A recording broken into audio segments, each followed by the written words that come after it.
Welcome to our YouTube channel, the Stenography Academy Indore, for highly upgraded dictations of English shorthand with clear pronunciation. Like, share, subscribe our channel. Question number 32. Kailash Chandra, 80 words per minute. Kindly be ready. 5 seconds left.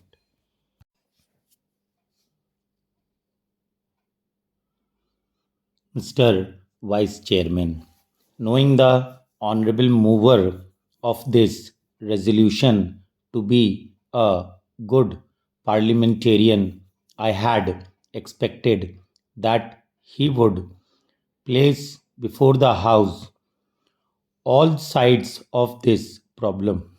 I had expected that he would be no less interested in the efficiency and discipline of the administration, no less interested in the public welfare than in the interest of the civil services. But I am sorry to observe that he has taken only one view of the matter, namely the interests of the civil services alone. He has not at all dwelt upon the frightful consequences which a strike of the sort we had the misfortune to have would have had on the country and the people in general.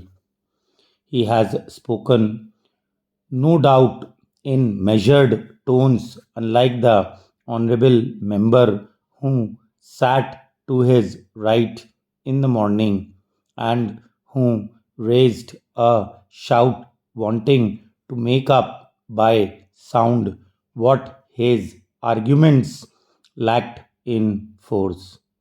I wish to submit to this House that it would be incorrect and it would be imprudent for this House to accept this resolution.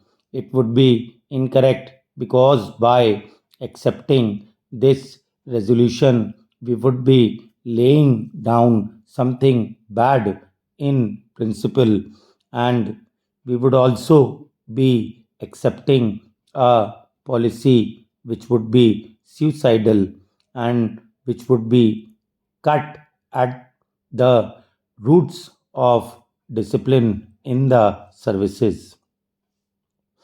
To the merits of reinstatement or otherwise of these persons, I will come later on. I doubt the very propriety of Parliament going into this matter. Now, let us see what has happened. Whether right or wrong, departments have taken up the question of these strikers, those who took part in this strike, those who indulged in disobeying the ordinance, several cases of sabotage and intimidation, including criminal ones, have been gone into, and the authorities have taken some decision. In some cases, the government have taken the decision, and in some cases, the departments have taken the decision. Now, would it be right for Parliament to intervene, to interfere with these decisions? Suppose we do that. Suppose Parliament interfered with the decisions taken by the government or by the heads of departments tomorrow. With what face and with what authority can the head of a department extract service from his subordinates? This is the question which the Honorable the mover must see, and also the other honorable members who have spoken in support of the resolution. Unemployment is mounting up, and we have not been able to generate enough employment opportunities to provide even for those people who are entering the labor market today, perhaps to the extent envisaged during the third plan. The point that I want to make is that it is not quite justifiable to take only one aspect of the third plan period, namely the exigencies of capital mobilization, out of the context of the general economic situation in the country. When we are therefore making this huge tax effort, we will have to apply our mind with equal seriousness, if not more, to see that the income generation in the community is as great as is envisaged, so that the savings and investments could be effected without disturbing unnecessarily the consumption pattern in the community.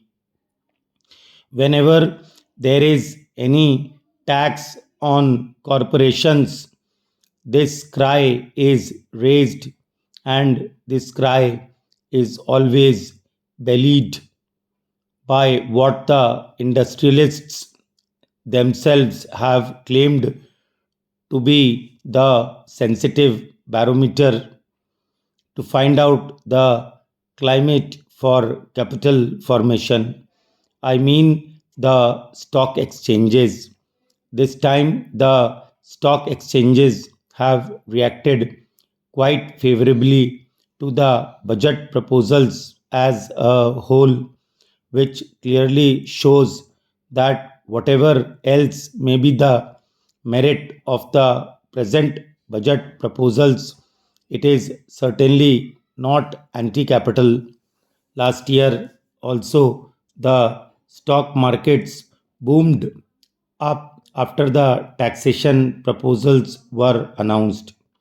This time, though they were a little hesitant at first, ultimately, I think they have realized that there is nothing wrong with the taxation proposal, and they are now merrily mounting up.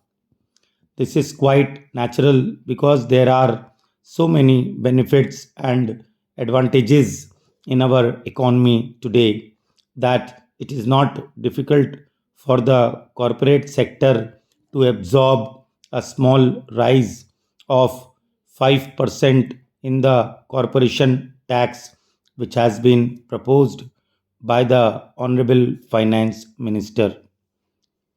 The economy of the nation today is more or less a closed economy because, due to the lack of external finances, imports have been virtually prohibited.